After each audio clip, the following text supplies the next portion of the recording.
Estou muito feliz de estar aqui e nervoso, tá bom? E eu queria orar mais uma vez. Agora há pouco o Jackson orou comigo, ele orou, uma das coisas que ele falou é que ele não atrapalha o que o Senhor quer fazer aqui hoje. E essa é minha sincera oração também, que o Senhor fale, que o Senhor ministre a cada um de nós, que Ele nos transforme, que cada um aqui saia, sabe, cheio, né? Não pelas minhas palavras, mas pelas palavras do Senhor. Então, vamos orar nesse sentido, para que realmente o Senhor nos ministre. Senhor Pai, nós estamos aqui para te ouvir, para te obedecer, para te seguir. Pai, em nome de Jesus, que as suas palavras, Pai, entrem nos nossos corações, que teu Espírito flua aqui hoje. Em nome de Jesus, que realmente possamos conhecer um pouco mais do Senhor, um pouco mais da sua palavra. Que hoje nós possamos descansar no Senhor, mas também ser confrontados. Que o Senhor fale aqui hoje e não eu, em nome de Jesus. Amém? Aleluia. Bom, pessoal, eu estava falando aqui, eu estava sentindo a falta do Arthur. Ele não veio hoje, né? Porque ele ri de todas as piadinhas. E eu, sim, sou tiozinho, às vezes eu faço umas piadinhas muito sem graça, mas ele ri, né? E cara, se você está com uma autoestima meio baixa, se você faz piada ruim, fala com ele. Você vai ver como é legal. Você fala umas besteiras e ele dá risada. É sensacional. O Arthur, ele te deixa para cima. Bom, mas vamos lá. Hoje eu vou falar sobre Filipenses, né? A gente vai navegar um pouquinho no livro de Filipenses. A gente vai focar especificamente no capítulo 2, mas antes, vamos traçar um panorama, né? Um contexto. Para quem já fez ou faz bereanos, a gente vê a importância do contexto, amém? Boa, boa. Então, conto com vocês aí, vamos lá.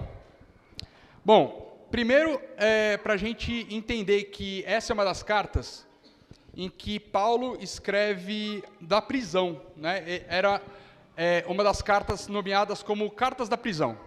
Filipenses, Colossenses, Filemão, Efésios, eram cartas em que ele escreve a partir da prisão em Roma. E ele, a partir disso, a gente já entende que existia um conflito lá, existia um conflito grande. Em Atos 16, a partir do versículo 11, a gente consegue ver bastante do contexto lá da cidade de Filipos. E essa carta é dirigida a uma igreja já formada. Paulo escreve já no final, nos últimos anos da sua vida. E essa igreja já era uma igreja formada, já era organizada. E a gente sabe disso porque no comecinho da carta está escrito que está dirigida aos filipenses e aos bispos e diáconos que lá estavam. Então, enfim, existia uma organização já. Não era um GCzão acontecendo, não era, sabe, um início de algo acontecendo, não era apenas evangelismo, mas já existia uma igreja em funcionamento. E a cidade, ela era uma colônia romana. O que isso significa? Na época de Paulo e na época de Jesus também, havia o Império Romano, que dominava tudo, e essa cidade, ela era muito estratégica militarmente. Então, lá residiam muitos militares. Era uma cidade que tinham militares aposentados, porque lá aconteceu uma guerra grande, uma guerra civil, então moravam muitos militares, e também era estratégica. E por conta disso, nós vemos, na verdade, a gente entende a partir dos textos que os cidadãos ali, eles eram extremamente orgulhosos, né, confiantes. Eles estavam numa cidade que era praticamente Roma, era o xodozinho ali, né? Eles, falavam, nós somos dessa cidade, né? Nós temos a melhor defesa, nós temos uma galera aqui que, a gente pode ficar tranquilo. E além disso, por ter uma localização muito privilegiada, ela era muito rica comercialmente, existia muito comércio ali. O que fazia com que muitas pessoas de outras nações, de outras cidades, circulassem por lá. Então, tinha também uma diversidade cultural muito grande, certo? Vocês estão pegando o contexto? Eu prometo que vai ser rápido, tá? Porque às vezes isso é um pouco chato, né? Mas é importante para a gente entender o pano de fundo, para a gente entender aonde a gente vai pisar hoje. Então, desde o início a gente percebe os conflitos.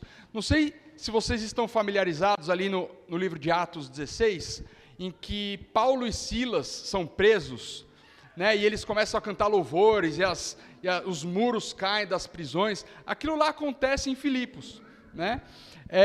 Paulo expulsa lá uma mulher que lia, que fazia adivinhações. Isso acontece em Filipos. Então, lá já existia um conflito desde a época de Paulo e continua. E era um lugar difícil de se pregar o evangelho, portanto, né? Justamente porque a cultura romana, a cultura de adoração a outros deuses, era muito viva ainda. Então, quando se pregava sobre Jesus Cristo, que ele era o caminho e não o imperador, né, que devia ser adorado, que Jesus Cristo era aquele que ia trazer salvação e não aquela cultura de se firmar no militarismo ou no comércio, então aquilo por si só já era um conflito. E não é um conflito como nós temos hoje, era um tipo de conflito que levava à morte, né? Se você não adorasse o imperador, você morria, simples assim. Então, era um lugar em que havia pessoas orgulhosas, vaidosas, adoradoras de outros deuses, buscavam vaidade, poder, finanças e segurança. E aí eu pergunto para vocês estão enxergando alguma semelhança com o lugar onde vocês moram? Vocês estão enxergando alguma semelhança com São Paulo? Pessoas vaidosas que buscam poder, riqueza, dinheiro, buscam segurança. É claro que a perseguição não existe como existia, mas eu acho que o diabo se contenta com o que acontece hoje, né? Porque a busca por riqueza, por essa vida cheia de vaidades, ela está em todo canto. Não só na nossa cidade, isso é do ser humano, mas é incrível o quanto aqui a gente vê isso em cada esquina, né? O quanto nós vivemos isso muitas vezes. Então, realmente existe, às vezes, da parte de nós, um orgulho exagerado. E eu falo, não para vocês, mas eu falo como um paulistano, meu. Eu falo como alguém que nasceu aqui e viveu aqui a vida inteira. Eu sou de São Paulo, gente. Né? Amém, mano? Então, eu sei o que é isso. Eu sei o que é ir para outros lugares e encher o peito e falar, sou de São Paulo, mano. Sabe, aquele ar arrogante, né? Como se aqui fosse o centro do mundo. Como se aqui fosse o centro de São Paulo. Né? É normal a gente encontrar isso, a gente vê isso. É normal nós acharmos que somos melhores. É normal, mas não é santo. É normal, mas não deveria ser. Né? Eu digo, mais uma vez, por experiência própria. Por quê, né? Por que a gente busca tanto aparecer, busca tanto ser influente, busca tanto, sabe, por motivos orgulhosos, enfim. O Brisa fala muito sobre isso, né? Sobre ser paulistano, ele tem descoberto agora, né? Como é que tem sido para você? Tá de boa? Mais ou menos. A gente percebe que é uma cidade em que existe sim uma certa frieza, mas a cidade não tem personalidade, né? A cidade não é uma pessoa, né? A cidade é formada por pessoas, isso sim, né? Nós formamos a cidade e, consequentemente, nós influenciamos e somos influenciados por ela. E aí, esse ainda não é o nosso texto base, mas na carta de Filipenses, Paulo fala no capítulo 3, versículo 20. na NVI. A nossa cidadania, né? E Paulo, aliás, em outra carta, ele fala sobre a cidadania dele, né? Que ele era romano, né? Que ele podia, se ele quisesse, ele podia encher a boca para falar sobre isso, né? Ele sabia muito bem o que era ser romano. E aí, ele, depois de explicar isso na sua carta para os filipenses, depois de mostrar que eles estavam tendo certas divisões ali, lá no capítulo 3, versículo 20, ele fala assim: a nossa cidadania, porém, está nos céus, de onde esperamos ansiosamente o Senhor Jesus Cristo, o Salvador. Então, embora ser romano naquela época era uma vantagem sob alguns aspectos, assim como ser paulistano ou morar em São Paulo tem suas vantagens, afinal, muitas pessoas aqui vêm buscar sua oportunidade, vêm para, enfim, ter uma vida às vezes melhor do que poderia ter em outros lugares. Isso é real. O que Paulo está falando aqui é que o status social, o status, sabe, daquilo que você está buscando viver, não vale nada. Acima de tudo, seja um cidadão do céu. Amém? Essa é a introdução hoje. Esse é o cenário, é o nosso pano de fundo. Buscar ser um cidadão do céu, segundo Paulo, e aí a gente vai entender o que ele fala um pouco mais na carta, mas ser um cidadão do céu é ser alguém totalmente contrário a ser um cidadão romano, um cidadão paulistano, um cidadão brasileiro. Não tem nada a ver com isso. Não tem nada a ver com o lugar onde você está morando, o lugar onde você está plantado. Não tem nada a ver com a sua história, mas tem a ver como buscar ser do céu. E esse cidadão do céu, eu não quero que a gente pense como algo distante, né? Como algo que, um dia então estaremos no céu como cidadãos juntos. Não é esse o sentido do texto. Aqui é algo presente. É como ser um cidadão do céu hoje. Como nós vivemos sendo cidadãos do céu. Amém? Então não é algo que nós vamos ainda ter uma expectativa de viver, mas é hoje. Estamos vivendo isso. E em Filipenses, então, agora no final do capítulo 1, eu vou usar agora a NAA, Filipenses 1, 27.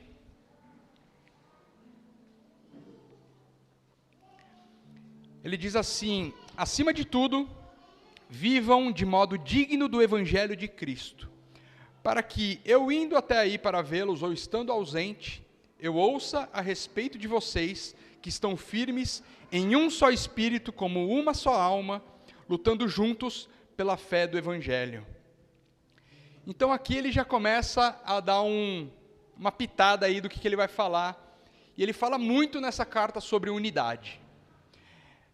Um só espírito, como uma só alma, lutando juntos pela fé do Evangelho. E aqui, quando ele fala lutando junto pela fé do Evangelho, ele está falando lutando com força braçal mesmo, para aquele povo. Porque lembre-se, eles estão sofrendo uma perseguição. Eles estão no meio de militares que não adoram o mesmo Deus, que é Jesus Cristo. Então havia sim uma perseguição muito forte. Mas hoje, qual que é a nossa luta? Né? Como que esse texto nos comunica e fala conosco hoje? O que importa? Né? Como alcançar essa unidade que Paulo indica, que Paulo nos diz? E agora sim a gente vai para o texto-chave de hoje, ou melhor, a base, né? Porque vamos ter dois textos interessantes, e o Filipenses 2, de 1 a 4, a gente vai ler agora na NVI. Paulo continua com essa mesma ideia. Se por estarmos em Cristo, nós temos alguma motivação, alguma exortação de amor, alguma comunhão no Espírito, alguma profunda afeição e compaixão, completem a minha alegria, tendo o mesmo modo de pensar, o mesmo amor, um só Espírito e uma só atitude. nada façam por ambição egoísta ou por vaidade, mas humildemente considerem os outros superiores a si mesmos. Cada um cuide não somente dos seus interesses, mas também dos interesses dos outros. Caraca, se você entendeu, prestou atenção nos textos, já viu muita dificuldade aí, muita coisa difícil de alcançar. Mas vamos entender um pouquinho o texto. Ele coloca 4 condições no início. E são condições não como incertezas, porque existem algumas frases, né, com se, né? Se você obedecer, você vai conquistar. Isso é uma dependência. Mas aqui não é o caso. Ele está usando esse se como uma certeza. Por exemplo, se vocês estão aqui hoje, vamos adorar. Certo? Ou seja, vocês estão aqui hoje. Eu não tenho dúvida nenhuma que vocês estão aqui hoje. Então, ele coloca esses ses com essa certeza.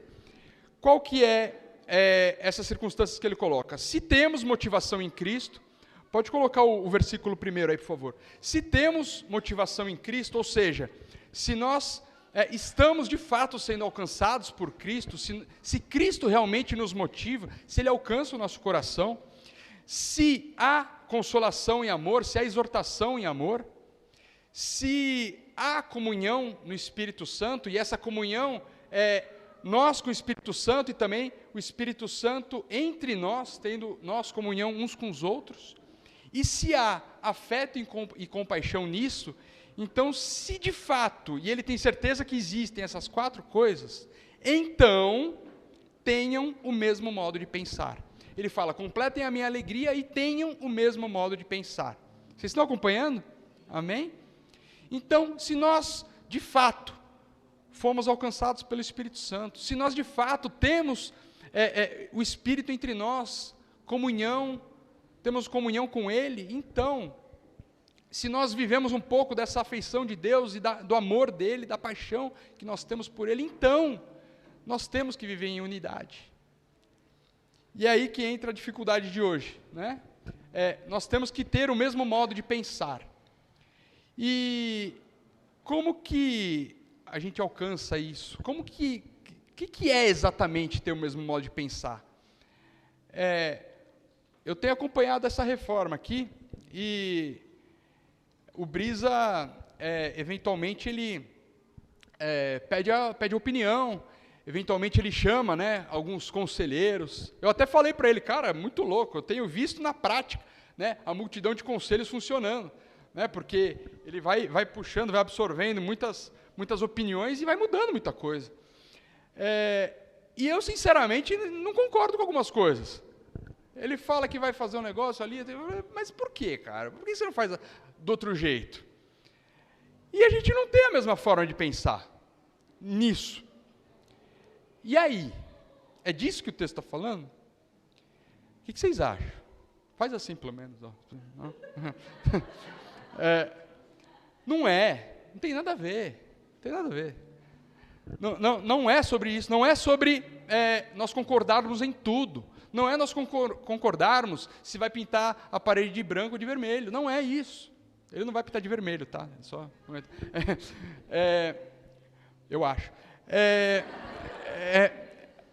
Mas vale a pena aqui eu então falar um pouco mais sobre isso, de como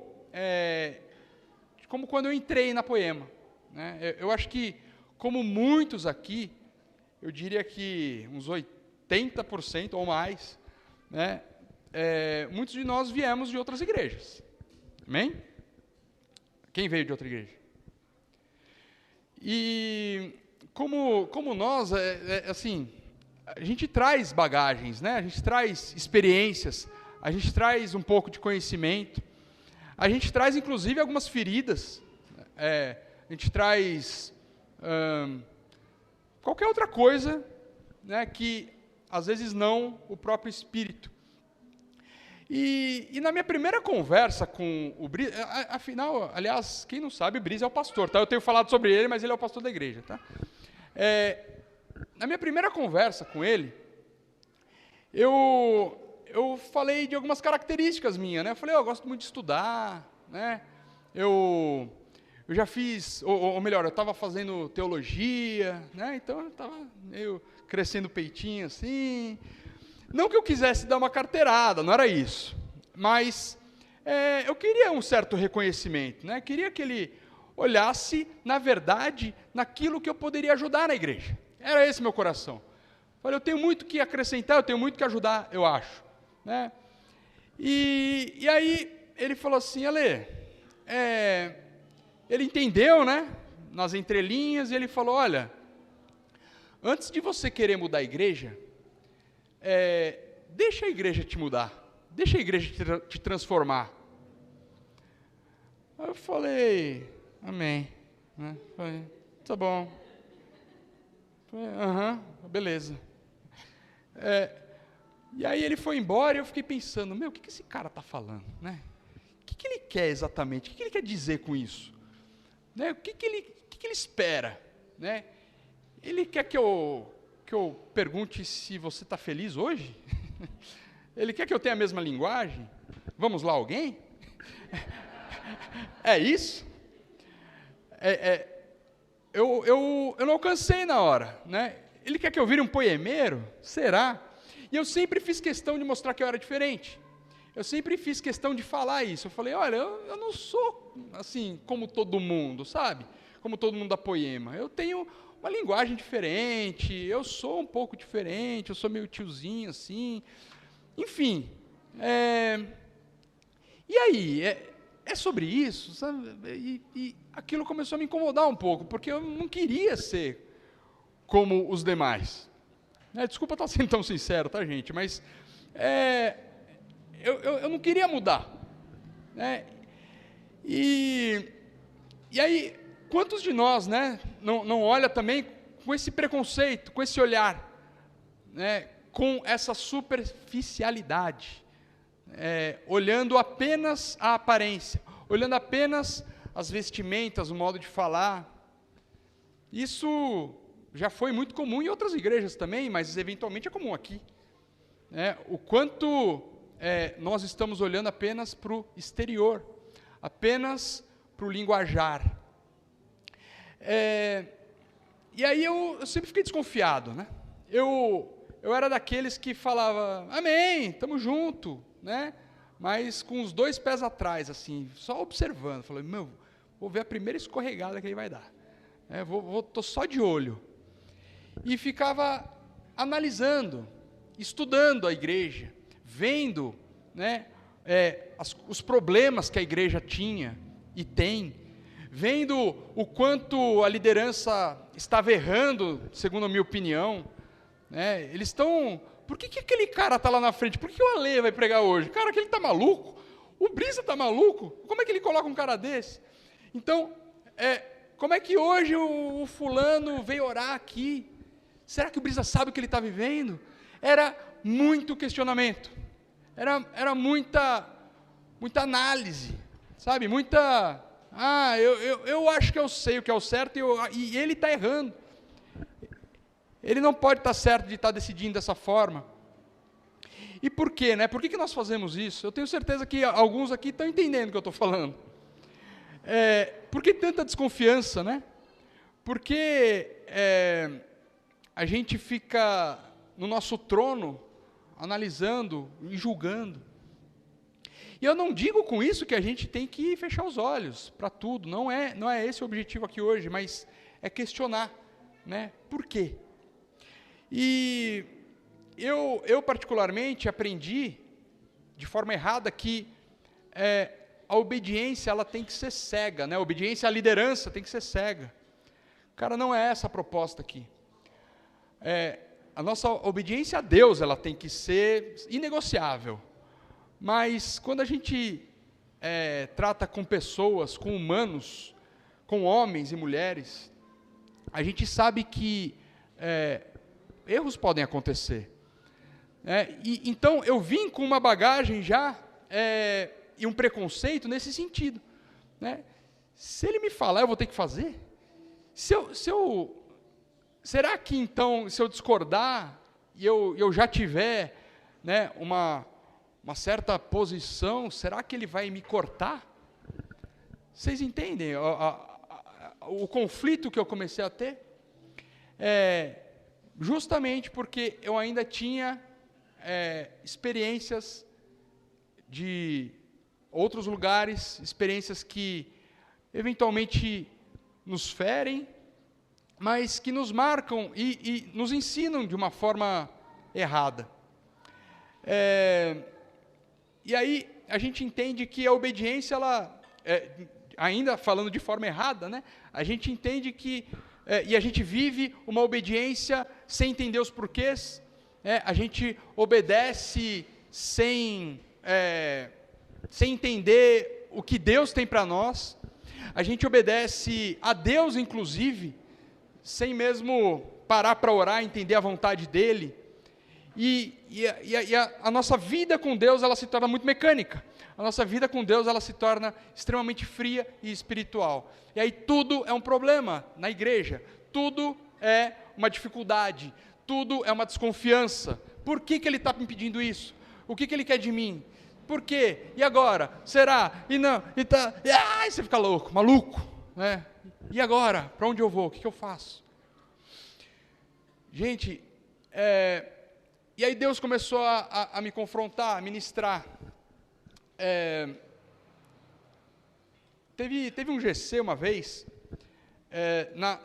na primeira temporada dos GCs, ainda não era o Brisa, nosso líder, e já tinha GC na nossa casa, na minha casa com a Aline, e um dos GCs foi o primeiro GC do Alan e da Thalita, né? Eles estavam chegando na igreja, eles estavam cheios de dúvidas se eles iam ou não, né? Eles estavam com vergonha, né? Mas a gente não conhece ninguém, tal.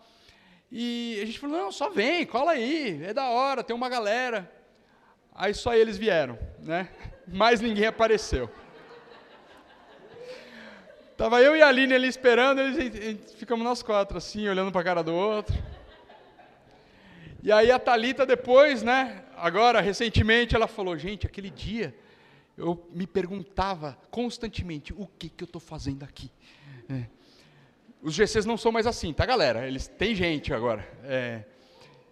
E se não tiver, é muito bom também, porque aí você tem mesa, é legal, é top, de todo jeito. Então vá para a GC, que é transformador. Mas o fato é que o Alan, ele estava passando por alguns problemas emocionais, e aí ele falou sobre algumas coisas, e de repente a minha esposa Aline, ela começou a rasgar o coração, começou a chorar, começou a falar dos problemas emocionais dela, e aquilo lá virou algo, sabe, uma comunhão, uma mesa muito boa, com a presença de Deus. Ela foi muito ministrada, eles saíram de lá transformados. Cara, e aí, para eles, aquilo foi transformador, né? E a gente lembra daquele dia com muito carinho, com muita gratidão por Deus. Mas eu fico pensando, se fosse ao contrário, eu fico pensando se alguns de nós, ou acho que eu também poderia ter pensado, eu não quero um líder de GC frágil, né? Eu não quero sentar na mesa com um líder que vá, se expor dessa forma. Eu não quero um pastor que passe por problemas. Eu não estou acostumado com isso. Eu não estou acostumado com esse tipo de coisa. Eu não quero uma liderança da igreja que, às vezes fica em dúvida, não tem certeza do que vai fazer, como assim? Não, eu quero gente firme. Quem for me liderar tem que ser o bichão, tem que ser o cara bruto, que sabe para onde vai, tem que apontar, não, vamos lá sim, é assim que vai fazer, né? Não quero dúvida. Gente, e quantas pessoas não pensam assim também? Quantos de nós não passamos por lugares assim, mas que são totalmente superficiais? A gente não consegue enxergar o que tem na vida das pessoas, dessas pessoas que passam uma imagem totalitária, né, de que eu sei o que é certo, é assim que vai ser feito. Não. E aí o que começou a me confrontar era o quanto eu teria então que rasgar o meu coração e que me abrir para conseguir acessar algo novo. para eu me aproximar de pessoas e para eu me aproximar da liderança, eu teria que me expor. E era justamente o que eu não queria. Por quê? Por que eu teria que me expor? Porque eles se expunham. Porque a própria liderança é assim. Quando a gente senta para conversar com qualquer líder aqui, a gente vê um ser humano, a gente não vê um anjo. Cara, isso me confrontou. Falei, gente, eu preciso ser assim, então, é isso. É isso. E aí foi aí que começou a dúvida. Falei, não, acho que eu vou sair da igreja, então. Não estou preparado para isso. Não estou preparado para me expor desse jeito. Eu estava acostumado a liderar em outros lugares, sabe? Tipo, sendo mais ou menos ali intocável. Sendo alguém que não vai falar detalhes da vida, né? Afinal, não precisa, né? Eu tenho minha oração com Deus, né? Tenho meu relacionamento com Ele. Mas aqui era diferente. E aí eu pensei comigo, ixi, o que eu faço, né? Eu tenho que rasgar o meu coração. Eu tenho que realmente me expor. E essa era a dificuldade. E me aproximar da liderança já era difícil, e aí eu comecei a entender como então era difícil me aproximar ainda mais de Jesus, porque Jesus de fato foi dilacerado, Jesus realmente foi rasgado ali na cruz, Jesus ele ficou nu, né? Ele não teve absolutamente nada que o prendesse, nada que pudesse abalar a sua vergonha. Uma vez eu li um livro que explicava o quanto era vergonhosa a exposição na cruz. Vocês podem pensar em qualquer tipo de morte, nenhuma é tão degradante quanto a cruz. Nenhuma expõe tanto o ser humano quanto a cruz. Você pode pensar, mas tem pessoas que morrem torturadas. A cruz é uma tortura, mas essas pessoas elas não são humilhadas, como é na cruz. A cruz ela ficava num monte, e as pessoas viam de longe os crucificados. Jesus foi cuspido. As pessoas passavam por ele e o xingavam. Cara, não tem nada parecido com isso. Não tem nada parecido com tanto sofrimento, com tanta dor e com tanta vergonha ao mesmo tempo. Não tem nada mais degradante e humilhante do que a cruz. E a gente fica cheio de mimimi, falando, não, eu não vou me expor, não, eu não vou falar, não, eu tenho vergonha, não, eu não posso, não, eu não quero. Não, mas o que vão pensar? Mas e se eu falar tudo que tem no meu coração? Mas e se eu realmente falar o que eu penso? Gente, vocês entenderam tamanho da diferença? Vocês entenderam o absurdo que é a nossa mente? Gente, e aqui mais uma vez, sabe, se você está ofendido, eu também estou. Fica tranquilo, a gente está junto. E, então, voltando sobre termos o mesmo pensamento, né, que pensamento é esse? Ele, com certeza, não é um pensamento teórico, teológico, não é um pensamento doutrinário, mas ele é um pensamento prático. Para nós alcançarmos esse pensamento, a gente precisa de maturidade. Paulo fala isso também em Filipenses 3,15. Todos, pois, que somos maduros, tenhamos este modo de pensar. Mais uma vez ele está falando do modo de pensar, mas agora ele está falando com aqueles que são maduros. Se alguma coisa vocês pensam de modo diferente, e aqui ele está falando com, eventualmente, aqueles que podem pensar de forma diferente. Então, Cristo vai revelar isso para vocês. Cristo vai revelar que você está pensando de forma diferente. Cristo vai revelar que o seu pensamento não está de acordo com a unidade. Vocês estão entendendo? E essa unidade, ela não acontece sem humildade, sem a submissão verdadeira. A submissão que eu falei, aquela submissão, vou chamar de uma submissão cega, né? sem relacionamento, uma submissão sem entendimento, ela é transformada numa submissão pelo amor, pelo querer.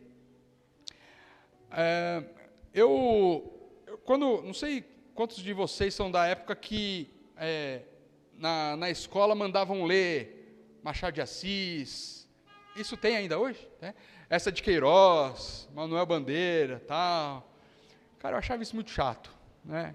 Eu lia porque tinha que ler, e na verdade eu não lia, né? Eu pegava um resumão de alguém, não existia internet na época, mas alguém fazia resumo, né? A galera que sentava na frente ali, e era muito chato para mim aquilo. Mas eu tinha que conhecer, senão eu não passava de ano, senão eu não tirava nota, sabe? Era uma obrigação. E muitas vezes a igreja é assim também, eu tenho que fazer, por quê? Porque eu tenho que ser um cristão de verdade, eu tenho que servir, eu tenho que mostrar que eu estou na igreja, né? Então, tudo fica ali, na superfície. Mas, gente, vocês não vão acreditar, só que eu piro no Machado de Assis hoje. Eu sou meio nerd às vezes, mas eu piro, eu gosto demais. Gosto demais essa de Queiroz, né? O Crime do Padre Amaro, que livro! Que livro! Vocês estão falando, esse cara é maluco. Mas, gente, por que eu gosto hoje? Porque eu gosto, porque eu amo, porque eu quero. Eu leio porque ninguém mandou eu ler, mas eu gosto. Vocês entendem a diferença? E eu leio com prazer. Aquilo, sabe, é gostoso. Eu faço com prazer. Vocês já entenderam, né, a analogia? Quantos de nós fazemos coisas na igreja de forma totalmente superficial? Quantos de nós estamos conhecendo a igreja, o relacionamento com Deus, mas já com medo, já com receio, já com vergonha? Às vezes vergonha das pessoas que já estão aqui. Eu não sou tão santo quanto eles. Às vezes vergonha dos de fora, né? O que vão pensar de mim? Então, hoje eu quero convidar todos a refletir sobre essas coisas e procurar ter um novo entendimento, olhar para Cristo, Ele que realmente nos entende e Ele que realmente nos resgatou. Então, a nossa motivação é o nosso querer, né? Aquele que de fato é transformado é porque ele quer ser transformado e ele quer estar aqui. Gente, foi muito engraçado essa semana, eu estava aqui na igreja, eu vim dar uma olhada na reforma, como é que estava, chegou o material e tal, e o Brisa estava aqui também. E aí era dia útil, eu tinha acabado de sair de reunião, estava naquele corre, né? Aliás, o paulistano vive no corre, né? Tem que ir atrás do pão, a correria do dia, parece que o cara tem orgulho de falar, né, que está na correria. Mas, enfim, estava no corre do dia ali e tal, passei aqui, a gente ficou quase 2 horas aqui, eu nem vi a hora passar, e aí eu fui embora com pesar, sabe? Eu falo, eu queria ter ficado um pouco mais aqui, porque está tão gostoso ficar aqui, mesmo a igreja vazia, porque eu sei que é a nossa casa, está uma delícia isso aqui. E aí eu fui embora e o Brisa ainda jogou na cara, ele falou, vou ficar aqui mais um pouquinho, vou ficar namorando aqui o lugar. Eu falei, mano, o cara está aproveitando, mas é um prazer de estar aqui hoje. Não falo hoje, mas eu falo hoje, né? Na casa, participar disso, participar do crescimento da igreja, participar, sabe, da comunhão com os irmãos. É extremamente prazeroso. E a unidade, ainda falando dessa unidade que Paulo nos direciona, a unidade, ela não deve ser um objetivo em si mesmo. Nós não temos que buscar a concordância e a unidade por si só. Por exemplo, a gente pode se juntar e se organizar para roubar um banco, vai ter unidade nisso. A gente pode se juntar, se organizar para fazer um monte de besteira por aí. Existem muitas pessoas organizadas que se juntam em unidade para fazer coisas erradas. Então, não basta concordar, né? Não basta ter unidade. Qualquer grupo pode concordar entre si. O objetivo tem que ser necessariamente aquilo que brota de Jesus Cristo. Ele que nos traz o verdadeiro evangelho. Todos em unidade devem caminhar para aquilo que Jesus tem. Esse é o objetivo.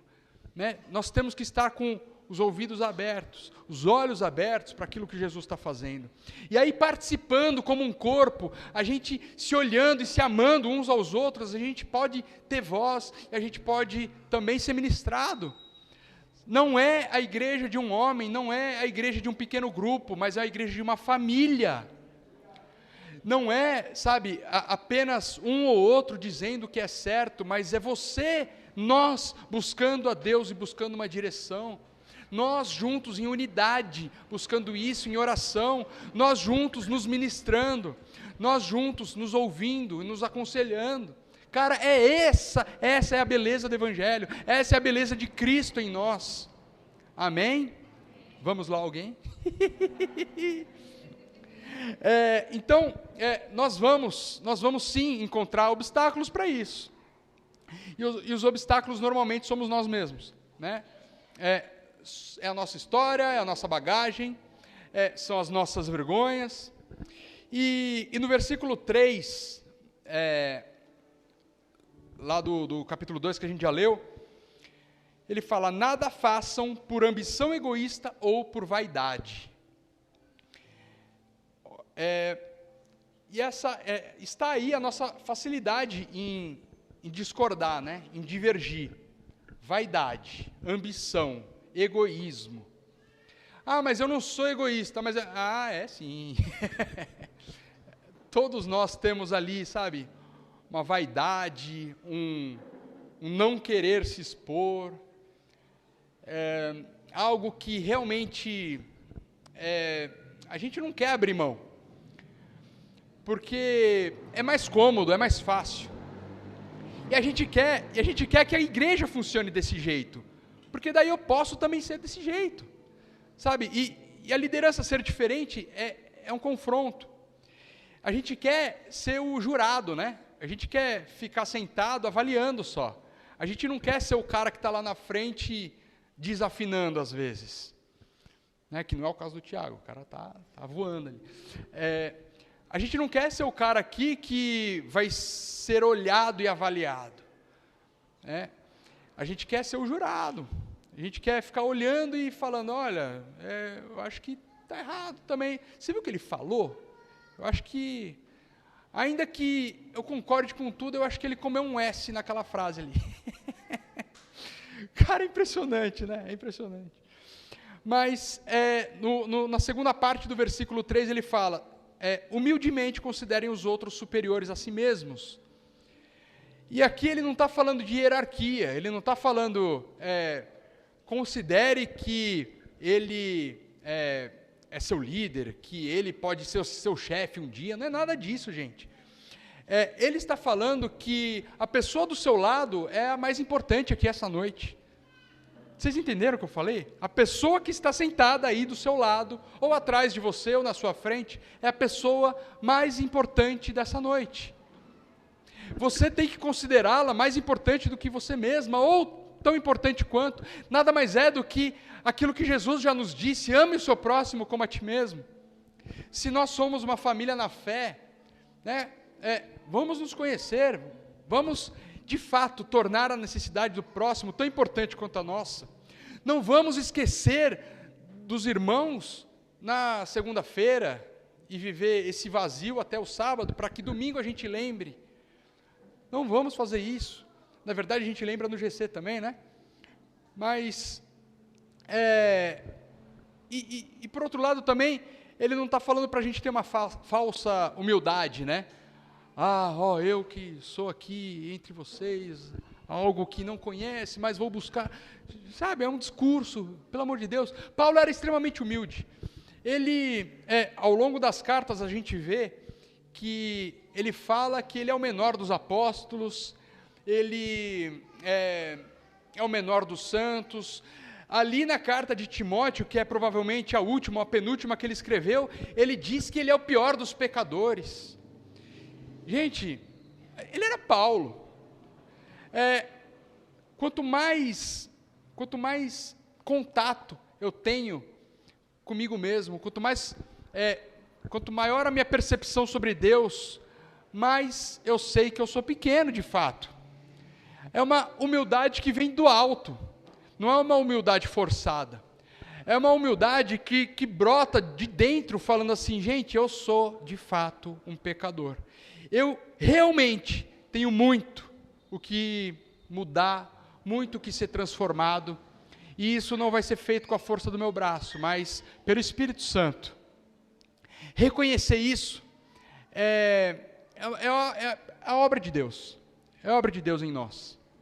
Sabe, não é algo mecânico, forçado, não é algo que brota de uma forma vazia, mas é a gente olhar para o alto e falar, Deus, é aquele texto que está em Lucas, eu até anotei Lucas 18:13, né, o publicano em oração, ele bate no peito, e Jesus elogia a atitude daquele cara, ele fala, Jesus, me transforma.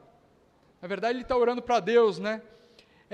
Tem misericórdia de mim, eu que sou um pecador.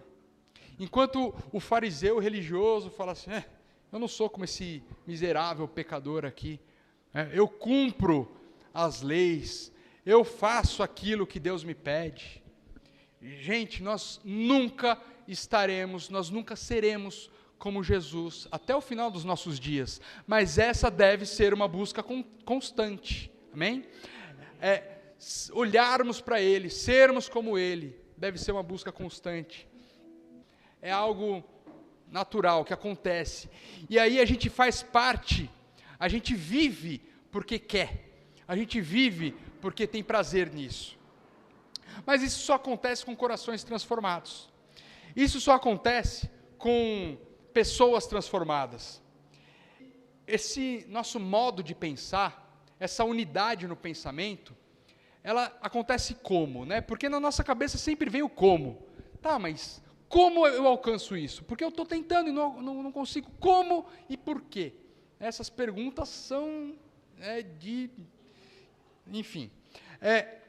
Mas Paulo responde. Paulo, na sequência do texto, ali a partir do versículo 25, ele fala, eu falei, versículo 5, Filipenses 2, 5. Tenham entre vocês o mesmo modo de pensar. Olha aí, ele repete, mas aqui ele enfatiza.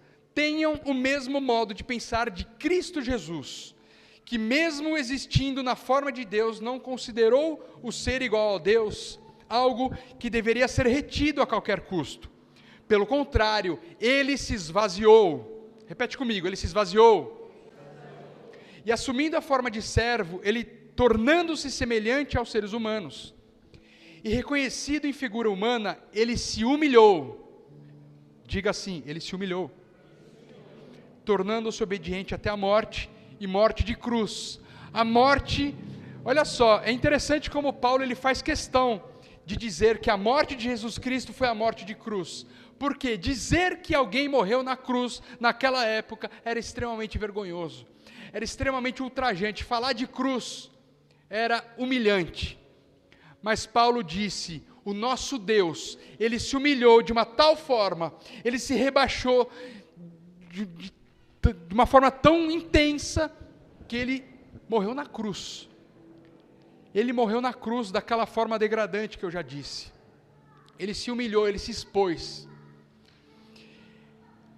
Então, para nós obedecermos, nós temos que olhar para Jesus. Para nós obedecermos, para nós termos a mesma forma de pensar, nós temos que ter a forma de pensar de Jesus Cristo, que se esvaziou e se humilhou. Então, um coração transformado, ele só pode vir a partir da cruz.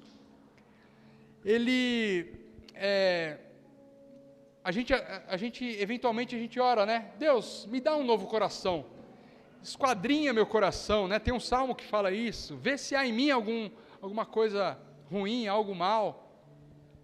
Mas até mesmo as nossas orações, elas estão carregadas de vaidade e egoísmo, porque às vezes a gente fala, Deus, muda meu coração, eu quero ser alguém melhor. Mas aí ele pergunta, para quê? Para que você quer ser alguém melhor? Porque eu quero conquistar coisas maiores, né? Eu quero conquistar mais bens, eu quero ser rico. Eu quero, enfim, que as pessoas me reconheçam. É claro que a gente não vai responder isso na cara dura, né? Mas está escondidinho ali, no porão, né, do coração. Está escondidinho ali, debaixo de alguma costela que a gente não sabe. O fato é que, se a gente quer ser transformado simplesmente para ser abençoado, a gente ainda está indo no caminho errado, não vai funcionar. Nós temos que caminhar segundo os passos de Jesus Cristo, segundo a sua experiência. Eu disse aqui sobre corações rasgados, né? E Jesus, ele não teve apenas o coração rasgado, mas ele teve o corpo todo rasgado, dilacerado. É isso que nos move, é isso que tem que nos constranger. Esse é o início de um novo coração. A gente olhar para ele, olhar para a cruz e entender que esse é o nosso caminho. É entender que não é ser cidadão de uma cidade importante, não é conquistar coisas, não é ser reconhecido, mas é se esvaziar disso tudo e se encher de Deus. É se esvaziar dos nossos achismos, se esvaziar das nossas opiniões, dos nossos julgamentos. É se esvaziar daquilo que um dia nos moveu, se esvaziar do nosso passado, se esvaziar e deixar as nossas bagagens. Olha quanta coisa que a gente tem que abrir mão. Eu não estou falando que é fácil, porque eu estou lutando com isso até hoje. Mas estamos juntos, né? A gente se apoia, a gente se suporta, mas acima de tudo, a gente olha para Cristo. Essa é a beleza do Evangelho. Quando a gente passa a desejar estar com Ele, quando a gente passa de fato a olhar para Ele e não busca coisas, não buscam as bênçãos, mas busca o Senhor das bênçãos e busca, eu quero só estar com Jesus, nada mais importa. Sabe, a minha vida já não é mais tão valiosa, aquilo que eu tenho já não é mais tão valioso, mas estar com Jesus é a coisa mais importante. Esse tem que ser o desejo ardente do nosso coração, é o que nos move. Então, para a gente partir para a conclusão, Paulo, ele não diz apenas para sermos humildes, mas ele diz para olharmos para aquele que de fato se humilhou, aquele que se rebaixou até o inferno, aquele que tomou sobre si todos os nossos pecados. E é interessante porque Jesus, ele não precisou descer para a terra, dos céus para a terra. Ele não precisou, mas ele quis. Jesus, ele não precisou se tornar servo, ele não precisou se abaixar e lavar os pés dos discípulos, mas ele quis. Jesus, ele não foi vencido na cruz, mas ele quis se entregar. E aí eu pergunto, quantos de nós queremos o que Jesus quis? Quantos de nós têm o mesmo pensamento de Jesus? Gente, não é sobre a poema, não é sobre uma liderança que pensa assim ou assado, mas é sempre sobre Jesus. Ele, como eu disse várias vezes aqui, ele se permitiu ser rasgado e dilacerado. E aí, eventualmente, a gente se busca se encher, mas ele buscou se esvaziar. Ele buscou se esvaziar da sua própria glória. Ele não precisava disso. Ele não precisava ter tamanha humilhação. Então, como cidadãos dos céus, como eu disse no início, nós temos que buscar ter esses olhos em Jesus Cristo, olhar para a cruz e ela nos confrontar. Ela não deve ser mais um símbolo religioso que a gente carrega no peito, ou que a gente põe na nossa sala, ou que a gente um dia fazia o sinal de proteção. Não, a cruz ela tem que ser um confronto na nossa vida, porque Jesus disse isso, né? Carregue a sua cruz, se esvazie, se torne como eu. É claro que Ele é o nosso maior exemplo, mas a obra da cruz já foi completa nele. A gente não tem que morrer na cruz, mas a gente tem que se esvaziar. A gente tem que permitir que nós passemos pela morte. E então, permitir que Jesus Cristo, através do Espírito Santo, acesse nosso coração, para que a gente não seja simplesmente uma boa pessoa, porque isso é outra coisa que pega, né?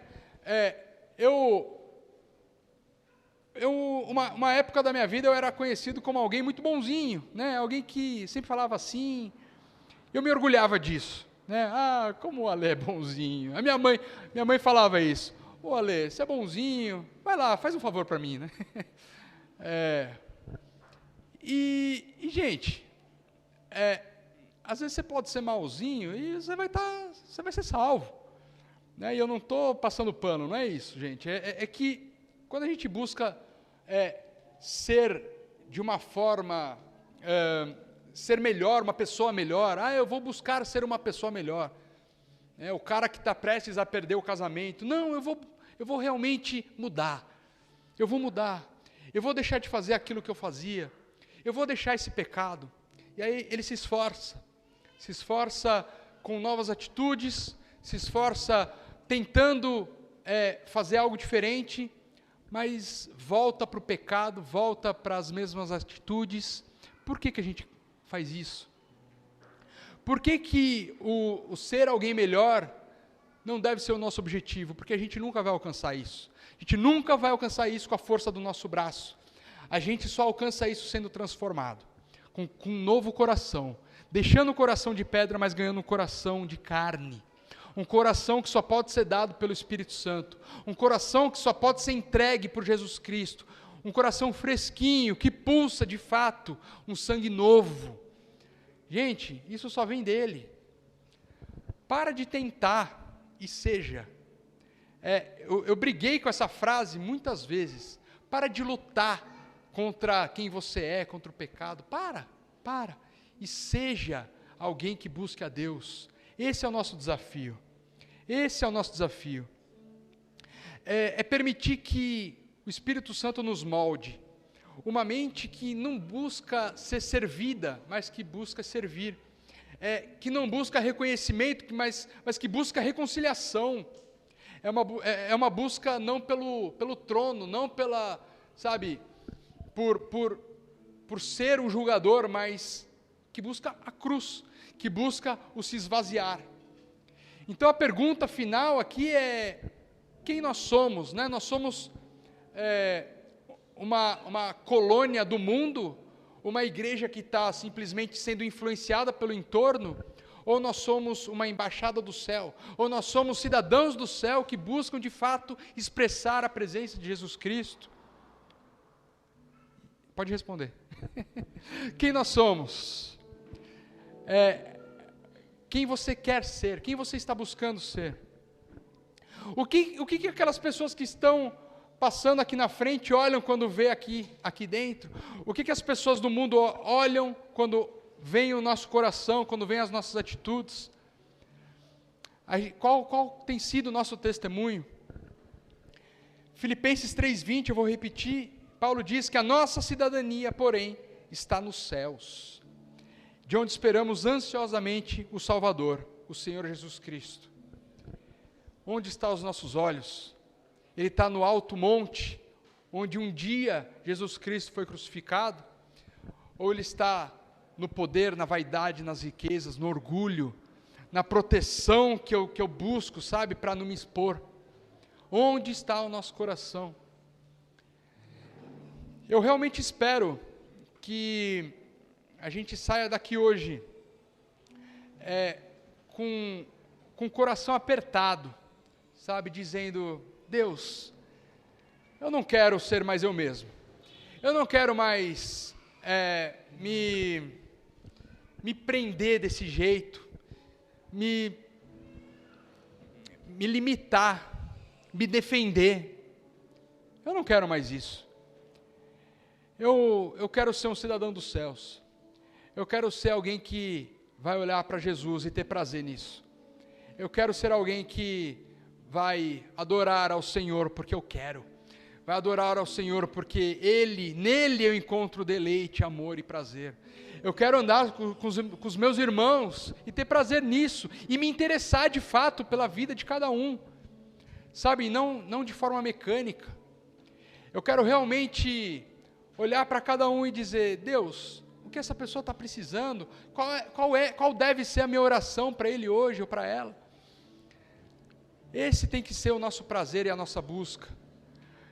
Mas o que você está falando é inalcançável, é muito difícil. É mesmo. Mas, olhando para Jesus, a gente vai cada dia mais alcançar um pouco mais disso. Amém? Olhando para Jesus, a gente vai conseguir dar passos em direção à cruz, dar passos em direção a se esvaziar, abrir mão de si mesmo, a deixar nossas bagagens, a deixar eventualmente o nosso passado, aquilo que nos feriu, a nos abrir para aquilo que é o novo de Deus. Sabe, uma nova igreja, um novo salão é empolgante, é maravilhoso, mas nada se compara a uma palavra fresquinha vindo do alto, nada se compara a Jesus Cristo vindo sobre nós com algo novo, um coração novo, uma mente renovada, uma unidade em Cristo. Nada se compara a sermos um no Senhor. E é essa a nossa oração hoje. Eu quero convidar todos a ficarem de pé, para que a gente seja cidadãos do céu em transformação, juntos, olhando sempre para o Senhor, independente das circunstâncias, independente de onde nós estejamos, independente de qual seja a nossa cidade, independentemente da nossa posição, independentemente da nossa conta bancária, independentemente dos nossos pecados, independentemente das nossas vaidades, daquilo que nos torna, aquilo que nos dá segurança. Você já se perguntou o que te dá segurança hoje? Abre mão disso. São muitas coisas para a gente abrir mão, são muitas coisas para nos esvaziar, para que a gente possa, de fato, olhar para a cruz. Aleluia, Senhor. Esse é o convite do Senhor essa noite.